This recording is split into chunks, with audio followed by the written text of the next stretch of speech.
As the sun rose over the rugged peaks of the Apennine Mountains in mid-1944, a cacophony of artillery fire echoed through the valleys, heralding the arrival of one of the most treacherous campaigns in the Italian theater of World War II. The campaign, which sought to break the German defensive line at the Gustav Line, was marked by some of the fiercest fighting in the mountainous terrain that defined central Italy. In this dire strife, American soldiers faced extreme challenges, not only from the enemy, but also from the harsh environmental conditions that the mountains presented. The terrain, dominated by steep ridges, narrow paths, and the ever-present risk of landslides, rendered traditional mechanized warfare nearly impractical. Soldiers found themselves relying on their infantry training, adapting to the immediate needs of elevation gains and valley retreats, while grappling with their own fears and exhaustion. The American advance began with Operation Diadem in May 1944, which aimed to seize control over the vital railway line that facilitated German supply routes. American General Mark W. Clark, commanding the Fifth Army, faced intense pressure to succeed. Both air and ground superiority were critical factors, leading to extensive planning and execution of combined arms strategies, yet coordination was fraught with complexities. The Allies had to contend with not only the entrenched German forces, imbued with a fierce granularity of local knowledge, but also the psychological toll the environment imposed on their troops. Each step forward for the American soldiers felt monumental, as they often had to fight uphill, literally and figuratively, against well-prepared enemy positions. The challenges of logistics became increasingly prominent as the advance pushed deeper into the rugged regions. Supply lines through the mountainous terrain were extended, stretching the capabilities of transport units. This was compounded by the difficulty of maintaining provisions in the face of enemy interdictions. The troops required artillery to provide suppressing fire, food to sustain their strength, and medical supplies to address the escalating casualties. Much of the burden fell upon the shoulders of quartermaster units, who had to devise innovative solutions to transport supplies via narrow mountain roads, frequently under the threat of enemy fire.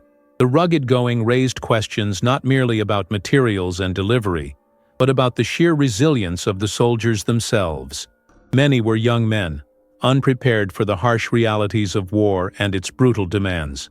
In one particularly harrowing instance, the 45th Infantry Division, nicknamed the Thunderbirds, undertook a series of assaults on the German positions around Monte Cassino, an ancient monastery that loomed large over the battlefield both symbolically and strategically. The campaign had taken a heavy toll on both sides, with Allied forces subjected to intense German artillery and machine gun fire that mowed down advancing troops. The decision to bomb the monastery, in an effort to dislodge the entrenched forces, was fraught with controversy.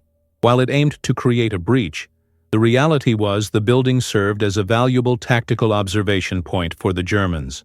As American bombers rained destruction upon the historic structure, the ensuing rubble created an unexpected obstacle for the ground forces, effectively providing the Germans with fortified positions from which to launch counterattacks. The ethical ramifications of such decisions weighed heavily on the commanders, and subsequent battles resulted in heavy casualties while gaining little strategic ground. As American soldiers fought with valor and faced existential threats, their bravery was repeatedly tested in combat. The sheer stamina required to conduct sustained operations in the mountains drained the morale of even the most seasoned units. Soldiers often found themselves in grueling conditions, surviving on minimal food while being denied proper rest due to the relentless nature of the German assaults. The fear of ambush or discovery in the quiet moments of the night heightened tensions, as troops mustered the courage to press on despite dwindling resources and mounting fatigue. Tactically, the Allies realized that overcoming the Germans entrenched on the high ground required not just brute force, but also cunning maneuvering. Flanking movements became the order of the day, with units tasked to perform complex maneuvers aimed at outsmarting the enemy and seizing advantageous positions. The 2nd Battalion of the 504th Parachute Infantry Regiment, for instance, executed a daring offensive that saw them scaling cliffs while under heavy fire. Utilizing the element of surprise through nighttime assaults, the battalion's success hinged on the soldiers' ability to remain silent and disciplined, working as cohesive units in near darkness. Such successes, albeit costly, would often lead to temporary victories that momentarily boosted the morale of the infantrymen, reminding them of their potential to overcome adversity. Nevertheless, as the battle raged on through the summer of 1944, the casualties piled up tragically. By the time the Allies finally began to break through, the human cost was staggering. Bloodshed was not limited to the battlefield. It spilled into the surrounding towns and villages as well, where civilians experienced the horrors of war.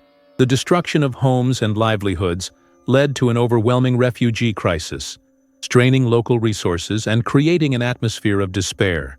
Yet amidst this suffering, acts of humanity emerged from the ashes. American medics tended to both Allied and Axis casualties, offering aid where they could in a testament to the decency that often punctuated the brutality of war. These medics faced their own dangers, frequently risking their lives to extract injured personnel from under enemy fire while combat raged around them. By the conclusion of the fighting around Monte Cassino in June 1944, the interplay of tactics, logistics, and sheer human endurance had redefined the theater. The eventual Allied victory opened the gates to the Liri Valley and allowed further advances towards Rome. This success not only marked a turning point in the Italian campaign, but also reinforced the significance of the African-American troops, such as the 92nd Infantry Division, who had participated in the brutal campaign, highlighting their heroism and contributions to the overall effort. The struggles faced by American soldiers in the lofty heights of Italy's mountains symbolized a broader narrative of the Second World War, a tale of resilience amidst chaos, of strategic victories stained by human costs that cast long shadows over the battlefields of history. The resilience displayed in these mountains would become a pivotal chapter in the saga of the Allies' European campaign, demonstrating both the strategic necessities of war and the indomitable spirit of the soldiers who bore its burdens. As the Allied forces prepared to push deeper into Italy, following their hard-won victory at Monte Cassino, the strategic landscape of the campaign was fraught with new challenges. Entire mountains stood as sentinels, ruling over the Liri Valley and casting daunting shadows over the myriad logistical difficulties faced by the troops. The gleam of victory at Cassino was but a fragile glimmer in the vast theater of war, as the Allies reorganized their forces to confront the German defensive lines fortified in the Apennines. Here, the tactical acumen of both commanding generals and the relentless human spirit of the soldiers would be tested to their limits, giving way to both triumphs and tragedies that would forever echo through military history. With the breakthrough achieved, General Mark Clark and his Fifth Army sought to capitalize on the momentum, ordering a push northward aiming for Rome. They were now confronted with the challenge of terrain that laid hostile under the relentless summer sun. The Apennines, a rugged spine of mountains stretching the length of Italy, were not just geographical obstacles, but also tactical fortifications employed by the German forces in their defensive strategy. They had strategically positioned their troops within this formidable landscape, capitalizing on the natural fortifications that the mountains provided, as well as extensive barbed wire, minefields, and well-camouflaged machine gun nests. An intense knowledge of this terrain gave the Germans tactical superiority, making any Allied advance extremely perilous. To counter these formidable defenses, Allied commanders relied on an adapted form of warfare that incorporated both aerial and artillery bombardments, alongside ground assaults designed to fracture enemy resistances. As aerial support came in, waves of bombers targeted German strongholds. But these operations, while effective in sowing chaos, also brought unintended consequences, resulting in collateral damage to civilian infrastructure. Despite the risks, such tactics were deemed necessary to soften enemy positions and pave the way for ground assaults, as the Allies needed to force gaps in the Axis line. However, as the 80-meter German anti-aircraft guns lit up the skies, it became evident that air supremacy was not absolute, and lives, both military and civilian, were lost in the balance. Ground operations soon followed. On July 1, 1944, the Allies launched Operation Stonewall, a coordinated assault that sought to exploit the weakened German defenses in the mountains beyond Cassino. It was here that the role of communication and intelligence played a pivotal role in dictating the tempo of the conflict. Radio intercepts, aerial reconnaissance, and lieutenant briefings unveiled critical information about enemy troop movements and supply routes. Infantry units such as the 36th Texas Division, supported by tanks of the 1st Armored Division, initiated assaults in fervent attempts to penetrate the defensive layers that shielded the German lines. The objective was clear: capture critical high ground that could oversee supply routes and disengage German forces from their defensive positions. However, the terrain's topographical challenges made coordination exceedingly difficult. Narrow trails and steep inclines forced soldiers to carry heavy packs laden with supplies, including ammunition and medical kits, while often navigating in single file through treacherous paths. Each step became a battle not only against enemy fire, but also against fatigue, the oppressive sun, and dwindling morale. Many units experienced heavy attrition, pushing them to the brink of their endurance. The infantry advanced slowly, often taking cover under the scant shade that the mountains could offer, while the crack of gunfire resonated through the valleys, a grim reminder of the cost of their mission. Yet, amid adversity, chances for acts of bravery emerged. Sapper teams tasked with clearing minefields embarked upon perilous missions under relentless enemy fire. These engineers worked tirelessly, marking trails for infantry or facilitating artillery placements. One task was particularly harrowing: the operation to clear Route 6, the main supply line that snaked through the steep mountains. When an ambush left dozens of men stranded, medics rushed forward, often running through exposed territory to bring back not just the wounded but the fallen. The courage displayed by these soldiers transcended individual battalions. They became emblematic of a shared humanity, a light amid the darkness of war. In the late summer of 1944, as the battles raged on, the human cost continued to rise. The Allied advance into the Apennines became a brutal war of attrition, characterized by trench warfare that pitted men against mountains in a relentless struggle for territory. Soldiers suffered not just from physical wounds, but from psychological strains, often referred to as shell shock, or what we now call PTSD. Letters from home, filled with warmth and hope, were often filled with laments of longing, a reminder of what was lost in the sacrifice of duty. The human element grew increasingly evident, embodied through stories of resilience, love, and despair, transforming battlefield statistics into poignant human narratives. As the blood spilled across Italy's peaks, the impact was felt far beyond the front lines. In towns liberated by the Allies, civilians greeted their liberators with tentative hope, but mingled with the sorrow of loss from the destruction wrought by the battles. Homes lay in ruin, crops were destroyed, and the survivors bore the indelible scars of war. Yet communal bonds grew stronger as people banded together to provide aid to both their countrymen and foreign soldiers. There was a spirit of cooperation, as the West and the East both faced the human toll of warfare, working together to heal their fractured lives. Amid these developments, a crucial turning point emerged in September 1944, when the Allies finally managed to seize Monte Maiolo, a strategically important peak. This victory not only disrupted German supply lines, but also bolstered Allied morale, proving that the sacrifices made by thousands had not been in vain. United by a common purpose, the soldiers pressed forward with renewed determination. American troops, supported significantly by British and Commonwealth forces, forged on towards the Northern Front, their spirits buoyed by the prospect of ultimate victory. In summary, the battles fought in Italy during the summer of 1944 illuminate the core tenets of warfare: the interdependence of strategy, logistics, and the unbreakable spirit of mankind. The costly decisions made by command, the painstaking logistics that facilitated and hindered progress, and the valor of troops caught in the maelstrom of battle provide a kaleidoscopic view of the Second World War's human narrative.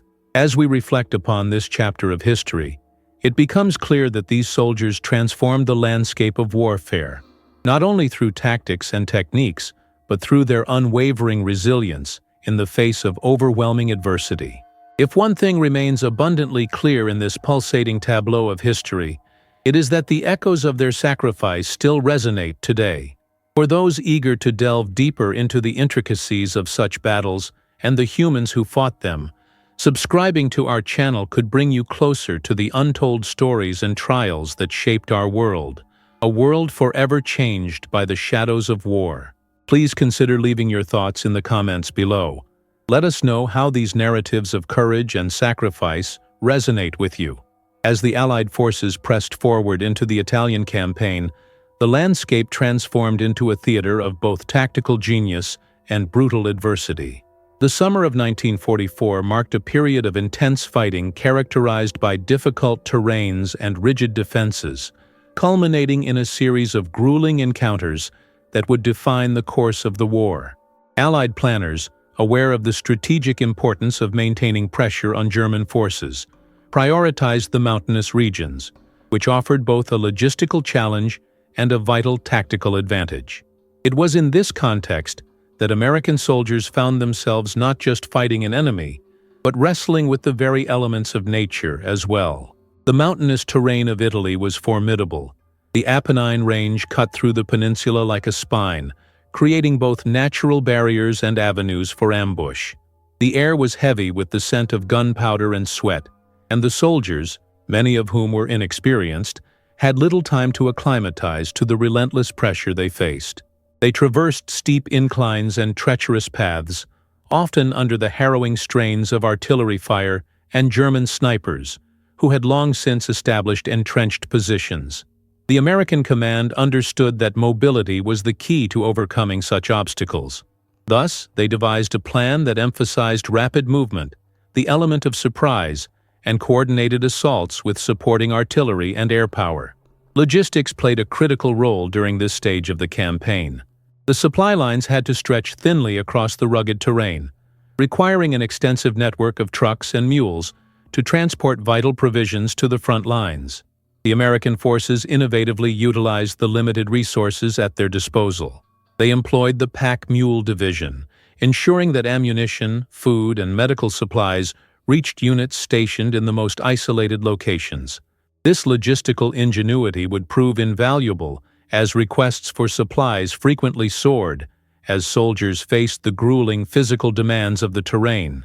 Infantry and armor units worked synergistically. While infantry would engage and draw enemies out of their fortified positions, tanks and armored vehicles would capitalize on the newly created openings. Throughout the autumn offensive, coordination among different branches of the army, infantry, armor, and artillery, grew increasingly crucial. As temperatures dropped and rain transformed the terrain into mud, the challenges multiplied. Commanders were forced to adapt their strategies to conserve resources and maximize the impact of every engagement. This adaptation often came at a staggering human price.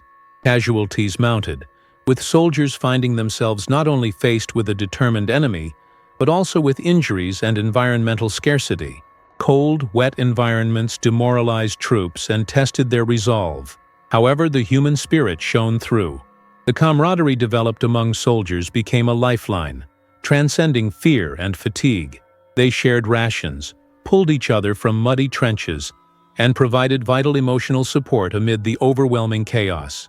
Among these soldiers was Sergeant Tom Reed, who found himself on the front lines during the grueling battles in the Apennine Mountains.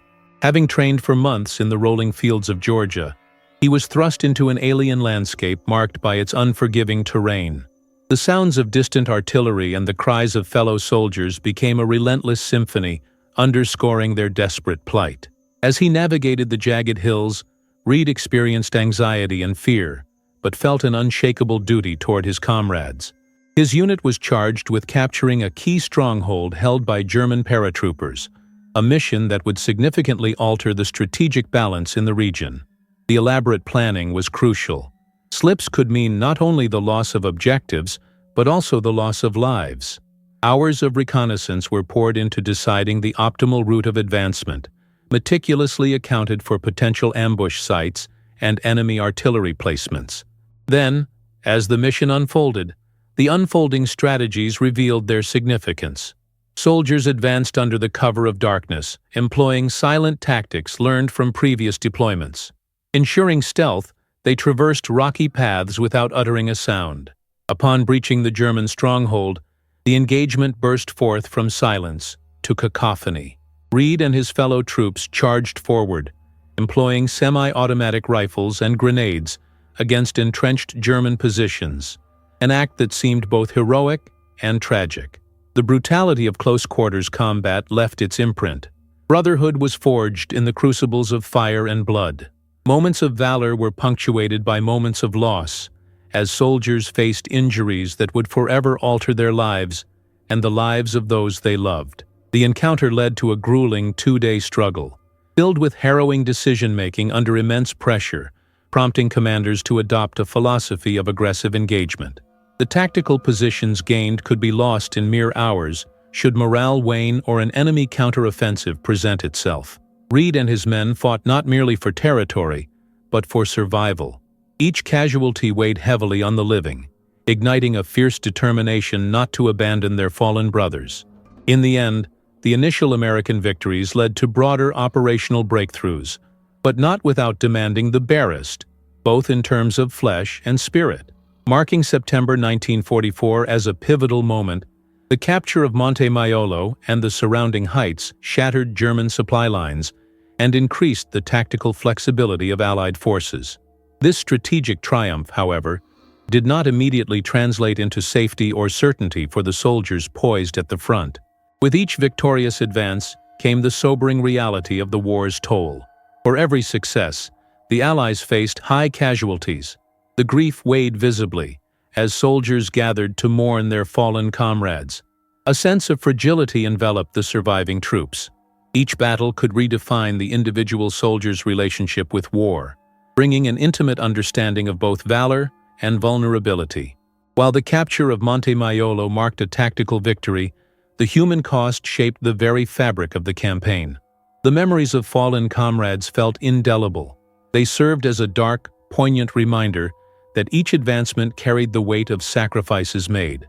Even as the shadows of conflict loomed over the hills and valleys of Italy, the stories of these American soldiers intertwine with the larger narrative of the Second World War, a timeless testament to resilience amid the harrowing tapestry of warfare.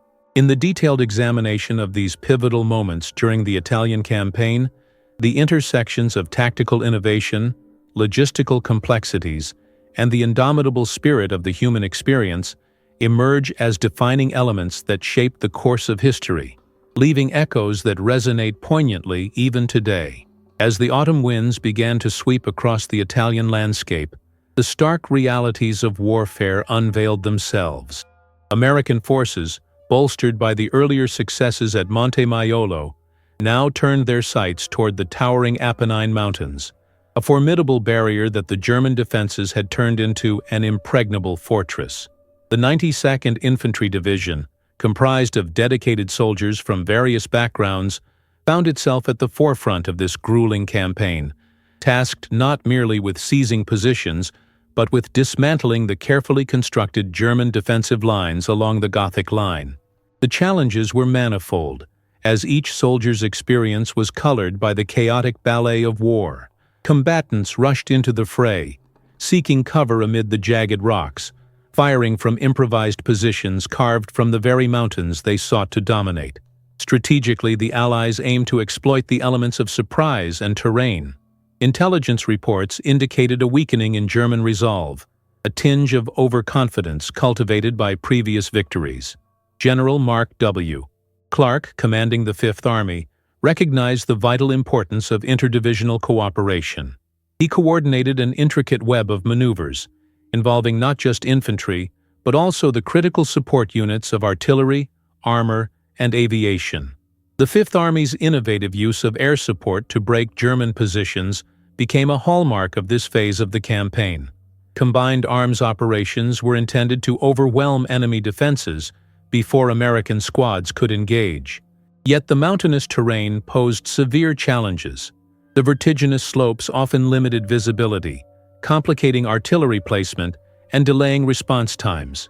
In these icy heights, wartime logistics became a ruthless puzzle.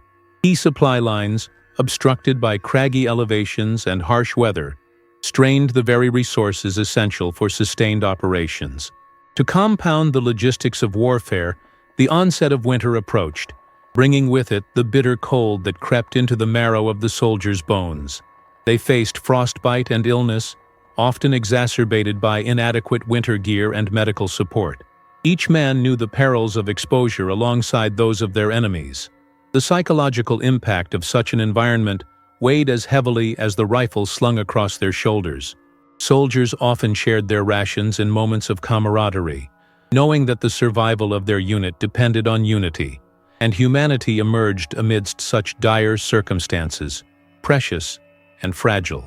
As the Allied offensive began in early December 1944, the 92nd Division commenced their advance with tactical audacity.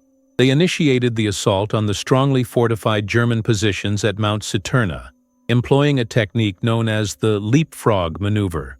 Here, platoons would approach enemy lines using cover while others laid suppressive fire to provide crucial moments for dismounted infantry to flank German positions. In the teeth of mechanized warfare, American troops often found themselves face-to-face with entrenched German forces, where hand-to-hand combat erupted amidst the icy air, painting the stark landscape with the bleaker hues of humanity's darkest hour. Round after round, firefights erupted across the hills, the cacophony of gunfire mingling with the anguished screams of the wounded twisted through the valleys like a malignant spirit. Commanders on the ground had to make snap decisions about the fate of lives, weighing options against time. To push forward amid potential encirclement or establish a tighter line to bolster offensive resilience. Each decision brought with it the weight of responsibility, as a moment's hesitation could lead to catastrophic loss, precipitating a collapse in morale. As men charged up the mountain slopes, driven by the haunting memories of their fallen comrades, gifting the present moment a dual sense of urgency and despair. The lines divided soldiers not just from their enemies, but from the remnants of a simpler life months before. By now, the disadvantages at the front were stark. Waves of German reinforcements were dispatched to ports like Rimini and Piombino, placing American troops in the crosshairs of an increasingly coordinated counteroffensive. With each inch gained came fierce resistance. Mounting casualties began to reshape attitudes. The once vibrant spirit of unyielding optimism began to puddle against the icy canvas of war. Leadership shifted from pure tactical imperatives to an emphasis on sustaining morale.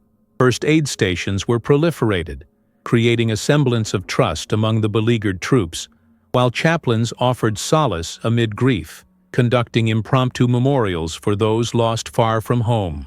Soldiers shared letters, photographs, and childhood memories to create emotional barricades, shielding themselves from the haunting specter of despair that threatened to consume them. As the battle for Mount Citurna waged on, it became apparent that attrition was profoundly altering the dynamics of warfare. The German High Command, recognizing the need to halt the American advance, unleashed concentrated artillery bombardments, a veritable storm that rained down with unmistakable fury. Strikes could last hours, demolishing the very shelters built by American ingenuity, bringing them to the brink of unraveling. Men huddled together, fearful, bloodied, yet resolute, aware that the fight had become one not only against enemy forces, but also chilling elements that sought to snuff out their collective spirit. The unyielding pressure on soldiers transformed their relationships with weapons. Rifles became extensions of their very souls, as self-preservation became interwoven with desperation.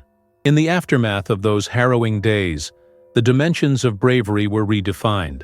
Soldiers like PFC Daniel Willows, who had entered the fight with visions of glory, now bore witness to the raw fragility of human life and the existential dread that accompanied the conquest of territory.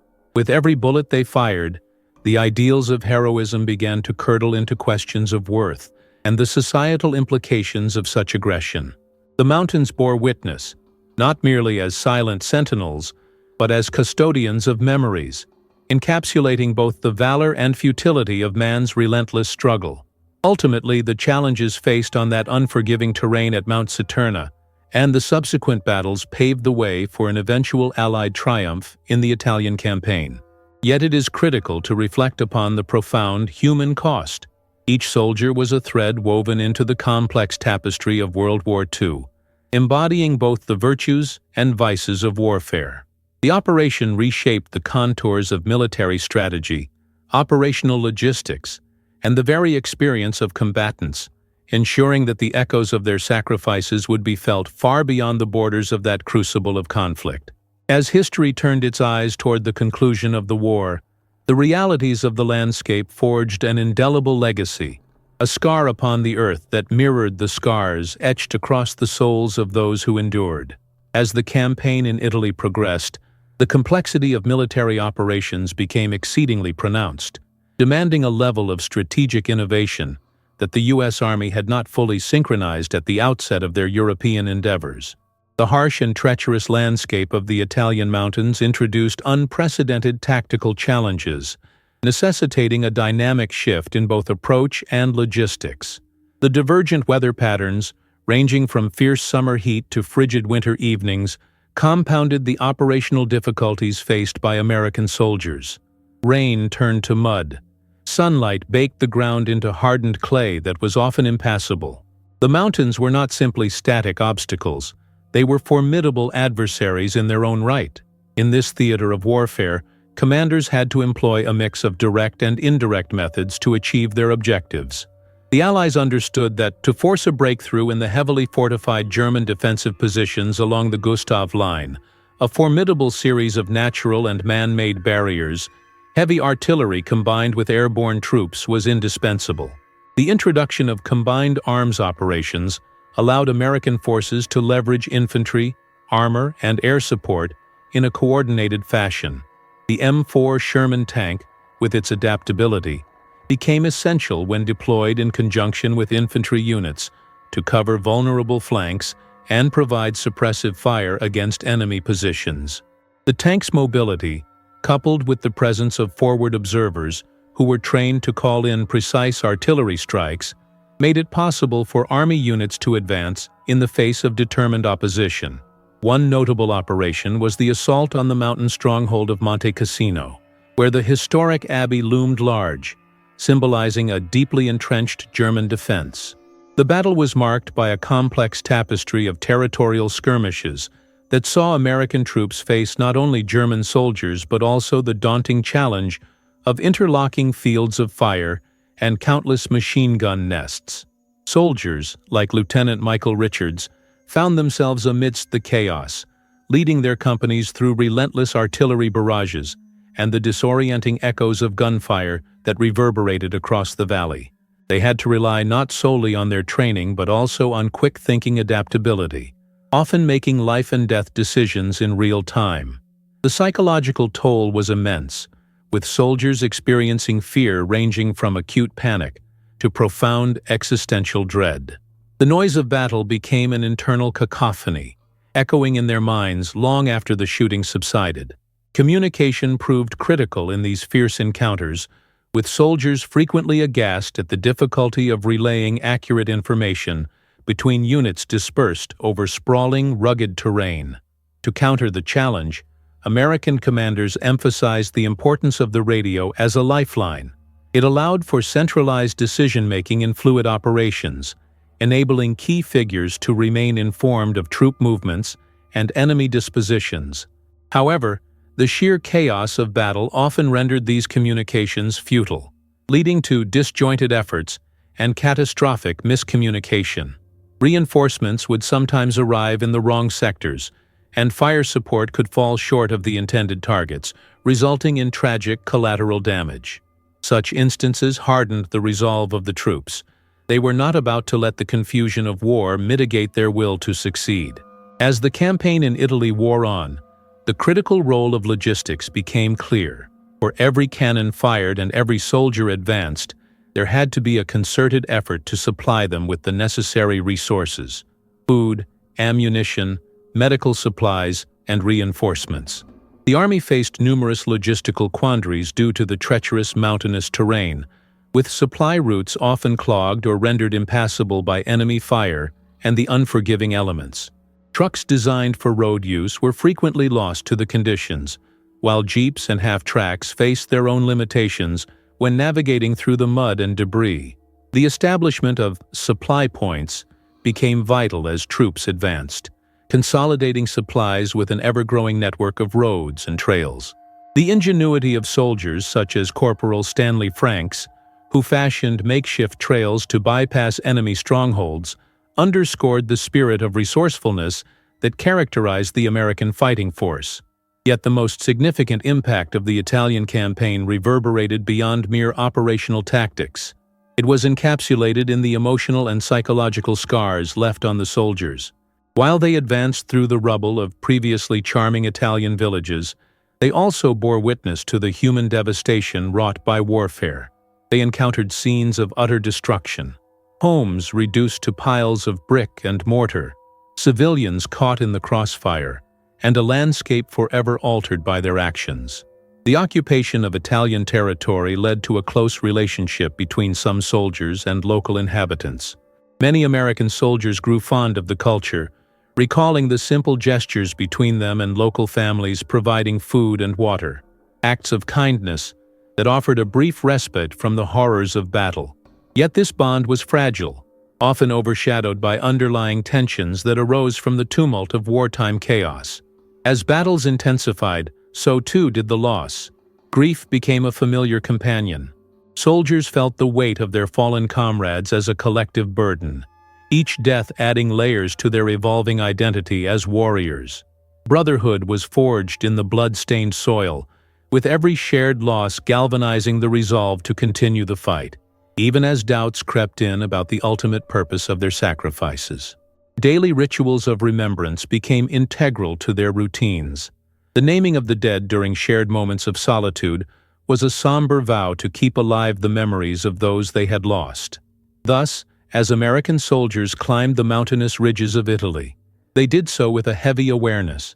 Victory was not a singular triumph to be celebrated, but rather a prologue to deeper reflections, a crucible of pain, valor, and sacrifice, interwoven with the harsh realities of military life. The mountains stood not only as barriers, but as solemn witnesses to the dual nature of heroism and destruction. History would ultimately deem the Allied victory at Monte Cassino as pivotal, representing both a strategic triumph and a moment of profound human sacrifice. Yet embedded within its success were lessons that would influence the course of future military operations in the European theater. The complicated interplay of tactics, supply logistics, psychological resilience, and the ability to adapt became the defining characteristics of the soldiers who bore the weight of this warfare. And even as they celebrated their hard-fought advances, the resilient souls knew too well that the scars of battle would be indelibly etched upon their hearts and minds, a testament to the enduring human spirit amidst the grim theater of war. As we reflect on these events and the profound implications of these campaigns, it is essential to delve deeper into other aspects of the Second World War that shaped our world today. For further explorations of history's vital moments, consider subscribing to our channel and share your suggestions for themes and topics you'd like us to cover next. As the American soldiers pressed forward in their arduous ascent through the rugged terrain of Italy, the challenges they encountered were not merely of a physical nature. The mountainous landscape of the Apennines was a formidable adversary, characterized by steep inclines, rocky outcrops, and treacherous paths. Climbing these peaks under the cover of artillery fire and enemy snipers added layers of complexity to an already daunting task. The Allies, specifically the U.S. Army's Fifth Army, had to devise a multitude of tactics that adapted to these shifting circumstances.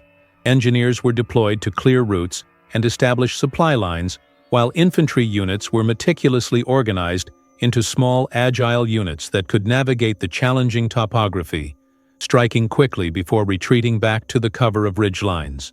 The tactical emphasis shifted from traditional open battlefield maneuvers to intimate skirmishes that required soldiers to lean heavily on their comrades' expertise and their own instincts amidst chaos. Unit cohesion became quintessential, as missions blurred between calculation and desperation. The reliance on squad-level leadership rose to prominence. Non-commissioned officers, NCOs, became the backbone of the American approach, instilling discipline and executing commands amidst the turmoil of combat. They frequently operated with minimal communication with higher command, adapting tactics on the fly as they encountered German positions that were well entrenched, fielding machine gun nests and artillery that covered nearly every plausible ascent. Every inch gained was paid for in sweat and blood. A stark, visceral reminder of the dire stakes involved. In the lead-up to the Battle of Monte Cassino, the Americans, bolstered by their British allies, sought to capitalize on any advantage their intelligence could provide. Reconnaissance missions were meticulously planned. Aerial surveys, along with reports from partisans operating behind enemy lines, painted a picture of German defenses that was both comprehensive and alarming. The Allies learned that the Gustav Line enhanced German fortifications, effectively trapping the Americans in a scenario where frontal assaults would likely lead to heavy casualties without success. Consequently, the Allied command had to engage in significant strategic deliberations, weighing the costs and benefits of a direct assault against the potential for alternative routes through the mountains. As the battle commenced, logistical support became an ever-pressing concern. Supply chains were stretched thin, tested by the difficulties of terrain and the necessity of maintaining viable lines of communication. The Americans relied heavily on airdrops and swift movements of trucks along narrow, perilously winding roads to deliver ammunition, food, and medical supplies to the front lines, all while under near-constant threat from enemy fire. Troops often received scant rations, and engineers scrambled to repair damaged roads that were frequently targeted by German artillery. The necessity of maintaining morale became critical as well. Soldiers developed a camaraderie that transcended basic battleground alliances, sharing stories, photos of loved ones, and forging bonds that would sustain them through the darkest moments of combat. The Battle of Monte Cassino did not merely hinge on ground forces and logistics. Intelligence operations and aerial bombardment collectively paved the path to success. The Allies initiated one of the most extensive aerial bombardments recorded in history, with thousands of tons of explosives aimed at decimating the formidable monastery atop the hill. This strategic decision, however, ignited controversy and debate, later viewed through the lens of ethical military engagement. The sacredness of Monte Cassino as a historical and spiritual site clashed with the brutal necessities of war, as the bombing did indeed weaken German defenses, but at a tremendous cost in cultural heritage and civilian lives. Each shell fired became a harbinger of destruction, not only for the enemy, but for a history that was rendered fragile in the shadow of conflict. Amidst the cacophony of war, also lay the uniquely human experiences that shaped the memories of those involved. Stories emerged of extraordinary acts of heroism and profound loss amidst the stoicism of battle. One incident involved a platoon lost in the fog of war, misrouted in the confusion of an assault against an entrenched enemy position. Stranded and surrounded, their desperate radio calls echoed into a void, rallying other units to their aid. Volunteers surged forth, fueled by a blend of camaraderie and obligation. Every soldier understood that their commitment to one another transcended their own survival. This principle of collective support transformed ordinary men into legends, a testament to the unyielding spirit of humanity, suspended in the backdrop of death. The uphill struggle through Monte Cassino ultimately yielded mixed results. Allied forces, which included British, Canadian, and Polish troops alongside the American infantry, found themselves bogged down in a war of attrition. Each advance met with fierce resistance and heavy casualties. Casualties mounted, with thousands falling wounded or dead, a grim statistic that cast a pall over the battlefield and permeated the thoughts of their commanders and families back home. The brutal conditions of winter further exacerbated the toll taken on morale and health, as soldiers huddled against the cold, often stricken by frostbite and illness, while enduring the pangs of hunger on uncertain rations. The emotional toll became deeply inscribed into their psyches. The echoes of explosions and sights of fallen comrades haunted them as these warriors bore both physical wounds and the intangible scars of trauma. As the front line shifted after the eventual Allied success at Monte Cassino in May 1944, the tactical lessons learned would have enduring impacts on wartime strategizing in both the European and Pacific theaters. The effectiveness of flexibly adapted small unit tactics, agile communication, and a focus on collective resilience informed military doctrines that echoed well beyond the Second World War. The staggering human cost remained a constant reminder for future strategists. The connection between warfare and the human experience became an inextricable narrative that underscored the responsibilities of command in shaping the fates of men. In the broader context of World War II, the campaign in Italy served as a critical turning point that extended beyond territory. It demonstrated the need for careful planning, robust intelligence, logistical precision, and perhaps most significantly, a humane understanding of the costs of human sacrifice. The soldiers who traversed those perilous mountains left behind a legacy that resonated through history, illustrating that within the theater of war, valor could mingle with loss, and that the shadows of past battles stretched into the corridors of collective memory, forever illuminating the sacrifices made in the name of freedom. As the Allied forces pressed deeper into Italy, the valorous yet grueling effort to take control of the mountainous terrain became emblematic of the determination and sacrifice that defined the Italian campaign. In June 1944, after capturing Monte Cassino, the Allies turned their attention to the strategically significant location of the Gothic Line, a complex series of German fortifications that formed a formidable barrier across northern Italy. This line, heavily fortified with bunkers, barbed wire, and strategically placed artillery, would be the final obstacle preventing the Allies from advancing through the Po Valley. Faced with these daunting challenges, Allied commanders, including General Mark Clark, employed a multi-pronged approach intended to maximize their operational effectiveness while minimizing further casualties. The geographic challenges of the region could not be overstated. The Apennines were both a natural barrier or a conundrum for armored advances. From the outset of the campaign, the Allies experienced the daunting task of maneuvering mechanized units along narrow, winding mountain roads that could easily be ambushed. The confined nature of the terrain amplified the effectiveness of German tactics, as entrenched soldiers were adept at using the high ground to rain down upon advancing units. The entrenched German troops utilized well-honed infantry tactics that included small, flexible units coordinated with artillery and air cover, all benefiting from the natural defenses offered by the land itself. The chaos of warfare clashed brutally with the beauty of the Italian landscape, creating a surreal tableau wherein the valor and horror of battle intermingled against a backdrop of picturesque mountains. To counter the formidable German defenses, combined Allied forces initiated several operations employing coordinated airstrikes to soften up German positions, followed by simultaneous ground assaults aimed at exploiting any breaches in their defenses. This strategy was rooted in the lessons learned from previous engagements, emphasizing the importance of combined arms warfare, integrating infantry, mechanized units, and artillery support to create a synergistic battlefield approach that could overwhelm enemy positions.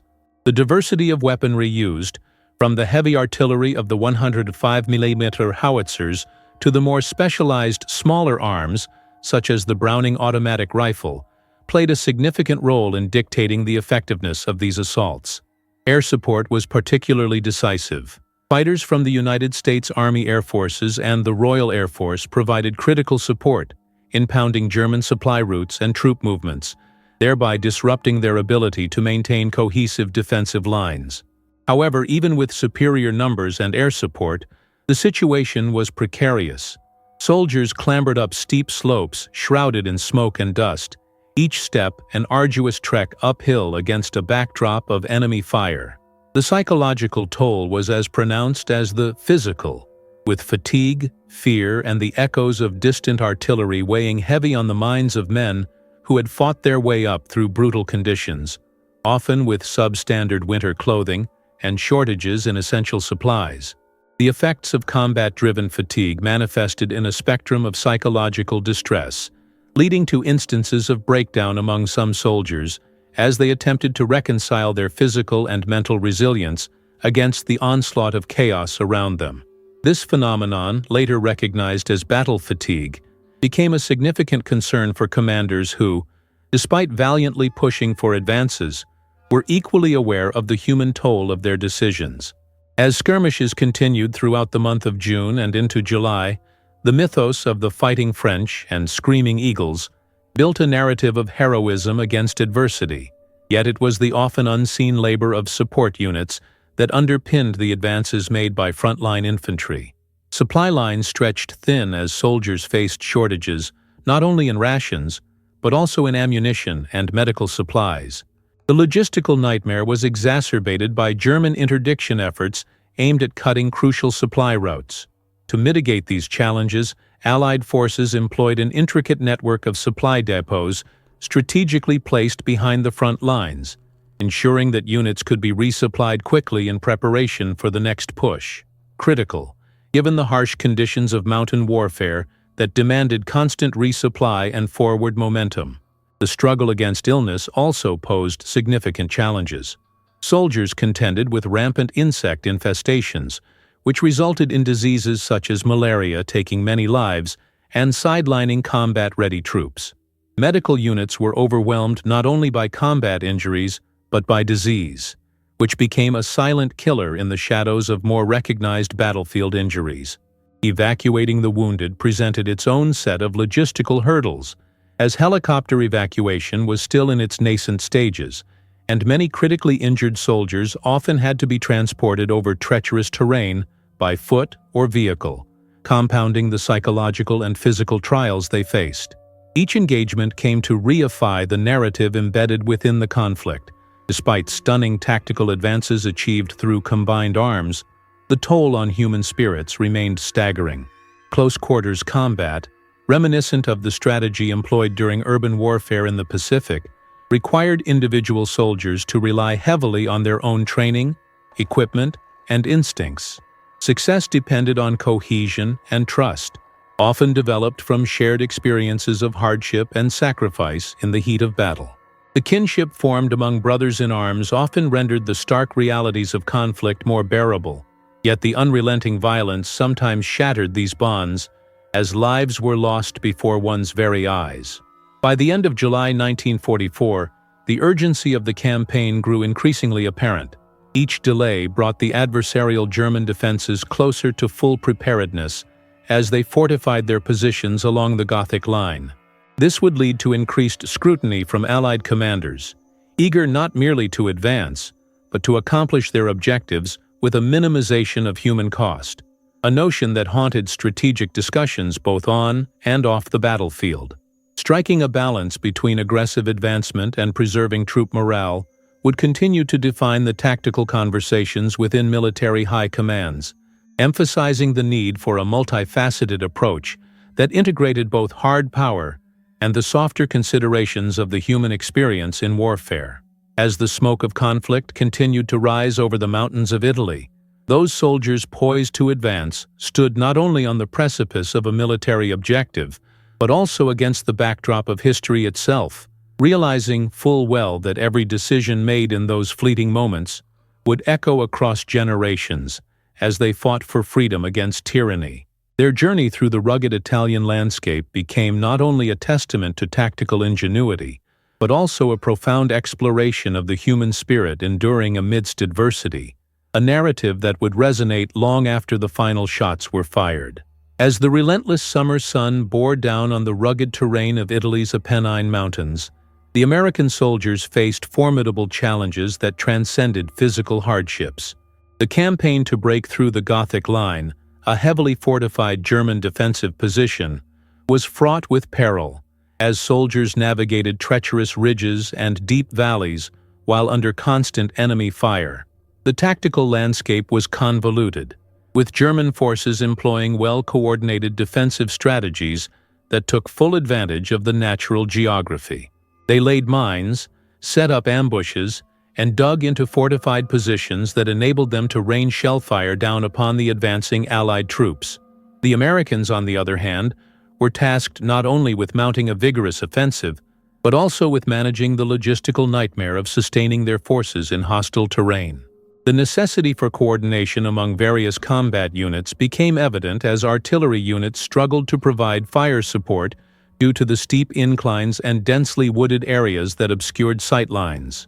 Forward observers were crucial, as they risked their lives to relay real-time intelligence on enemy movements and adjustments necessary for fire support.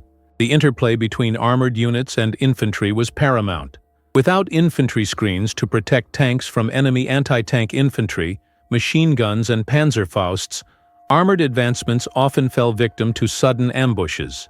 Tactical units became reliant on a principle called combined arms warfare, which emphasized the integration of infantry, armor, and artillery to create mutually supportive formations that could withstand and exploit the chaotic nature of battle.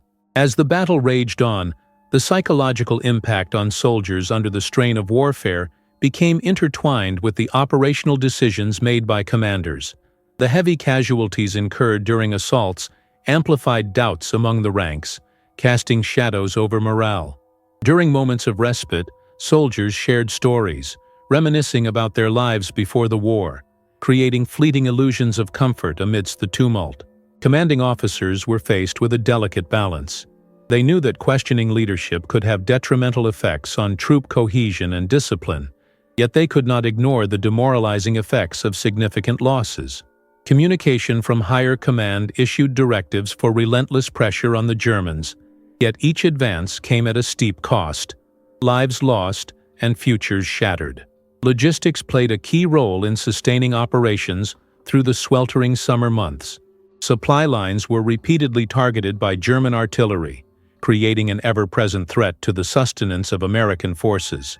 Trucks and supply vehicles operated under constant threat of ambush, forcing commanders to depend upon the ingenuity of soldiers who resorted to improvisation. Rations had to be airdropped at times, a risky endeavor that introduced new complications in ensuring supplies reached their intended recipients amidst enemy fire. Ammunition shortages loomed large.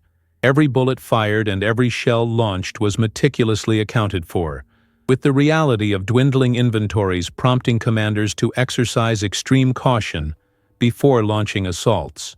The resupply strategies often devolved into desperate measures, exemplifying the dire context of the entire campaign.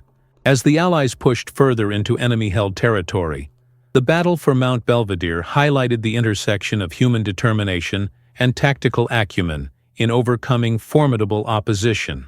The rocky summit became a focal point of intense conflict, serving as both a strategic objective and a psychological stronghold for the German defenders.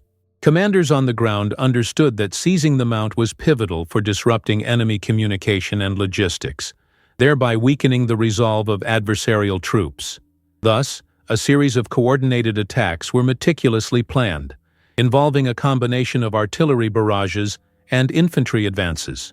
The assault on Mount Belvedere unfolded amidst a harrowing rhythm of advancing troops, shadowed by the specter of near-certain ambush. The infantry units began their ascent under the cover of darkness, each soldier aware that their commitment was not only toward their mission, but also towards the camaraderie they had fostered with fellow soldiers. As they climbed, every movement brought about a visceral understanding of survival. Each footfall was an act of rebellion against the forces of oppression they sought to dismantle. Once they breached the German defenses along the slopes, the ensuing chaos spoke volumes about the nature of human conflict, where chaos reigned, and individual valor often clashed with stark mortality. Faced with fierce opposition amidst the rough terrain, paths to victory remained unpredictably fraught with trials. As American forces approached the summit, they encountered entrenched sniper positions and machine gun nests that raked the advancing soldiers with merciless fire. Troops had to adapt by utilizing suppressive fire techniques, exchanging hostile fire in a concerted effort to pin down the German defenders, while others flanked or moved silently to close the distance. This phase of the assault highlighted the innate necessity of adaptability in combat. Soldiers learned to read the battlefield instinctively, understanding that each moment was the culmination of extensive training, intuition, and ultimately, sheer will. Amidst the horrors of combat, acts of heroism shone through the darkness of despair. Individuals, often disregarding their own safety, would leap forward to drag wounded brothers away from the front line, exposing themselves to enemy fire for the greater good of their units. These profound moments defined the emotional reality of the battlefield, where the loss of one soldier resonated beyond mere figures. It embodied dreams, hopes, and the accompanying burdens borne by those left standing. Commanders grappled with the relentless weight of leadership decisions. Every lost life represented an irrevocable cost that would haunt them, a human cost that unfurled stories of families whose lives would be forever altered by the forces of war.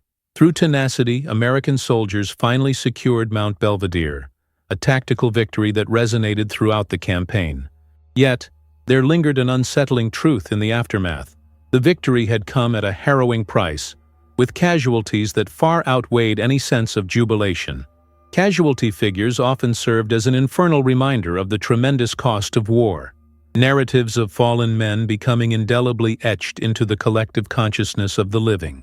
It would be weeks before the battle's significance fully unfolded, a testimony to how tactical victories often lead to greater and deeper implications, a change in morale among the troops, a shift in the tide of warfare itself, and an understanding that each small victory paved the path toward an overarching goal, with humanity ever intertwined in the fabric of conflict. As the sun dipped below the jagged peaks of the Apennines, casting long shadows across the battlefield, American soldiers prepared themselves for the next phase of their offensive in Italy, a relentless push that would test both their physical stamina and mental resilience against an entrenched enemy.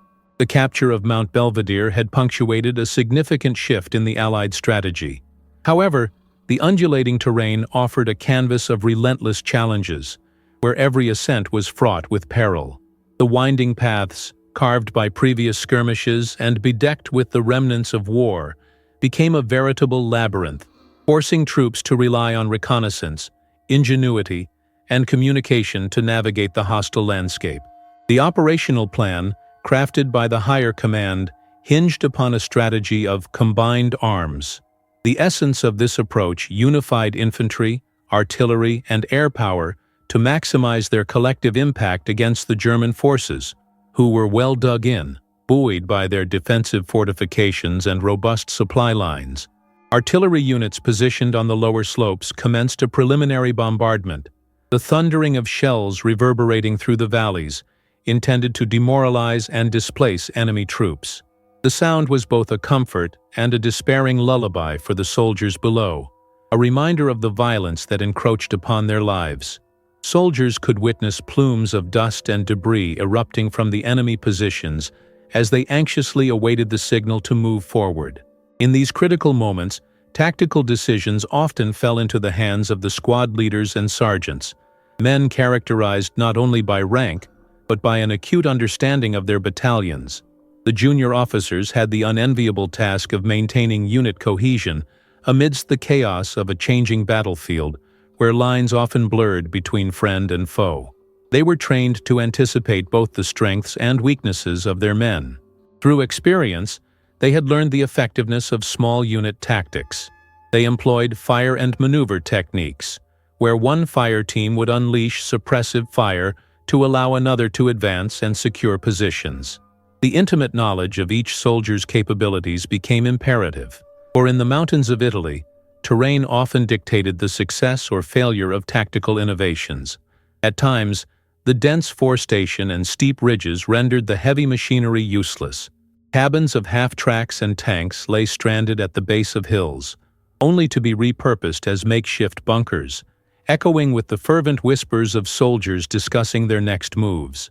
The reliance on personal firearms, M1 Garand rifles and Thompson submachine guns, suddenly became heightened, with a clear distinction drawn between the skilled marksmen among them and those still grappling with the basics of combat. Every click of bolt-action rifles or shudder of an automatic weapon summoned a visceral memory of training back in the States. the sound of rounds feeding into chambers, the smell of gun oil mixed with sweat, and the palpable excitement tempered by fear. As the assault pressed on, the weather increasingly mirrored the challenges faced by American forces. Rain began to wash over the rugged terrain, creating slushy pathways that hampered movement and dampened morale. Soldiers trudged through mud that clung to their boots, dragging their spirits as heavily as their equipment. Yet in the dreariness of the rain, a fierce determination emerged. Where one felt beaten down by the conditions, another's laughter would foster camaraderie. Letters home began to circle around their motivations as soldiers passed them among friends, recounting tales of home, dreams of family, and the longing to return. This emotional tether played a vital role in their resolve, reinforcing a sense of purpose as they clambered forward under fire. There were moments of zenith and despair.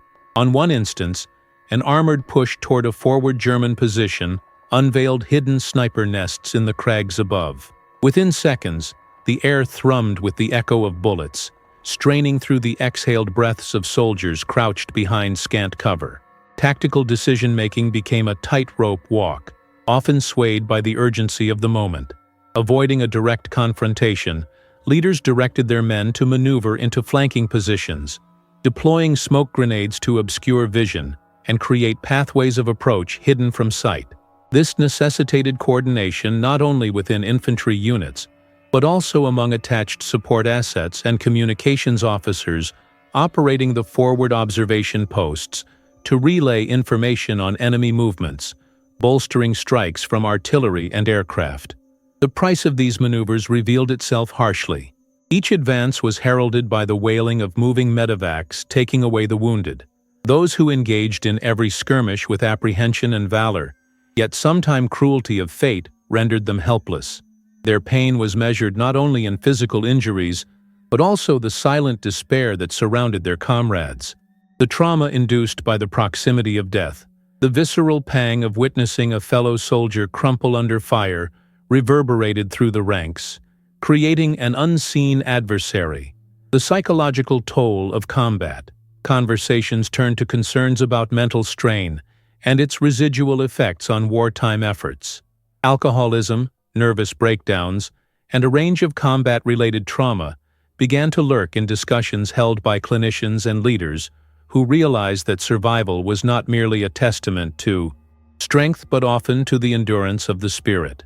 Weeks melted into weeks, and each hard-won summit unveiled new tactical dilemmas as American forces began to forge ahead to seize strategic positions that would dictate the control of the region. As Mount Belvedere remained secured, new heights began to attract men and machines geared for action. The components of Battle of Italy had transformed into an intricate dance of unity. Thus, as operational tempo increased, it came with a fresh realization that success was not simply past victories, but an evolution of tactical philosophy steeped in adaptability, shared sacrifice, and relentless resolve. The landscape, marred by conflict, began to metamorphose into a field of both hope and haunted memory, each teen soldier carrying within him the weight of aspirations from home, acoustically entwined with the cries of those who would never return. In the heart of this maelstrom, the realization dawned that though the mountains would echo the footsteps of legends, they would also cradle the narratives of losses that would forever reverberate in the annals of history. A tale born amidst fire, shadowed by humanity's most consequential endeavors. As the American offensive in Italy progressed, the oppressive weight of the mountains became both a formidable adversary and a critical ally. The rugged terrain necessitated not just a shift in tactics, but also an intricate understanding of logistical support and command execution. Each step up the mountains, particularly during the notorious Italian winter, tested the physical and mental fortitude of the soldiers, revealing the harsh realities of combat in one of the war's most grueling theaters. The ability to adapt was paramount. Commanders found themselves needing to alter traditional approaches to warfare, which often clashed with the unforgiving nature of the environment. Intelligence reports indicated that German forces had fortified key positions along the valleys and peaks, transforming numerous high grounds into well-defended strongholds. The battle for control thus became a matter of seizing vital strategic points, where the elevated terrain lent itself to superior vantage and firepower. To counter this, American forces relied heavily on the principles of joint operations. Artillery units worked tirelessly to soften up the enemy before infantry made their advance, a method that called for precise coordination and unfaltering communication among various branches. Spotters, often embedded with infantry units, provided real-time data, allowing artillery commanders to adjust their fire based on evolving battlefield conditions.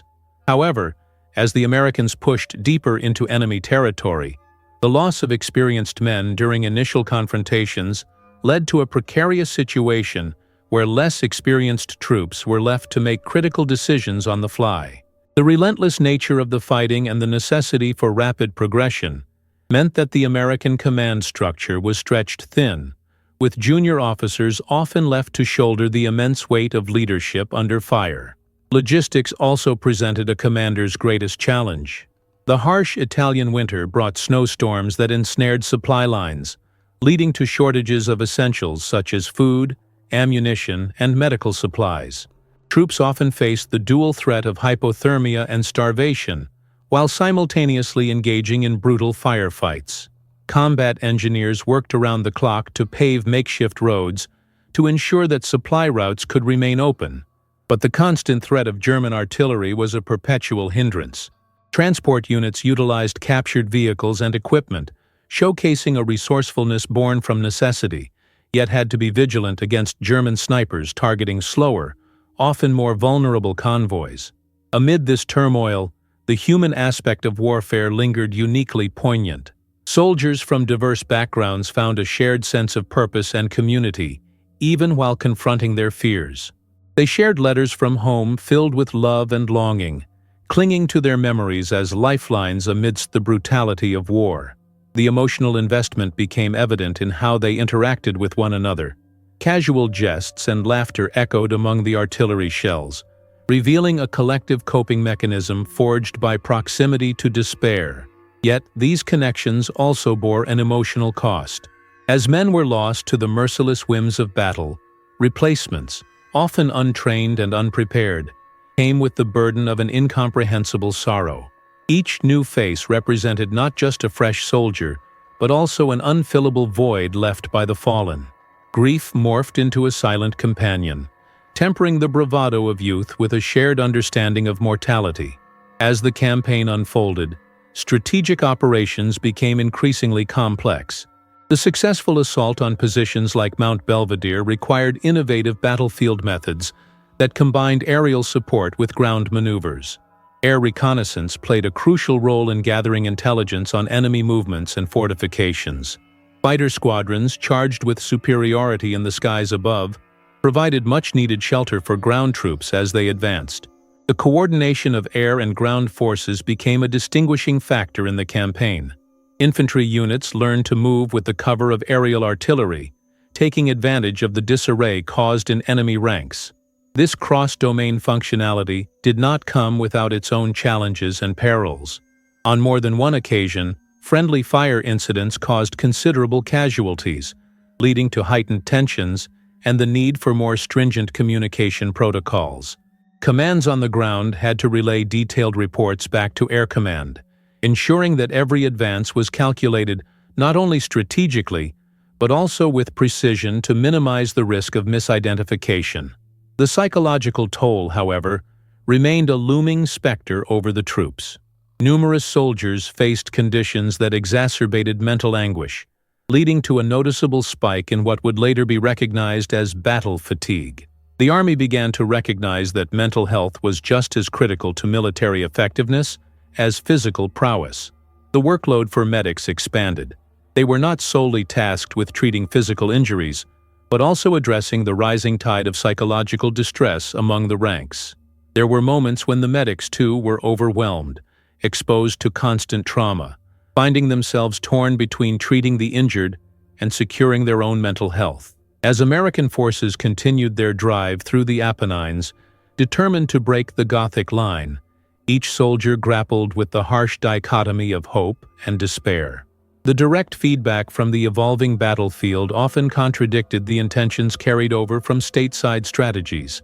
They engaged in an iterative learning process, where every encounter held the potential for invaluable lessons or devastating losses. The composition of units shifted. As losses accrued, the Army reconfigured its ranks, integrating men from varying backgrounds and experiences, forming new units defined by resilience and cohesion.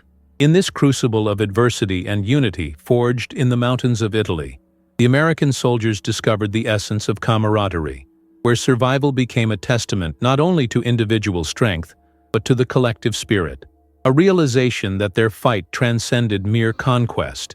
As they stood atop conquered peaks, bloodied yet unbowed, their fortified resolve was matched only by the memories of their fallen brethren whispering among the winds that swept over the mountains, reminding them of the cost of their advance.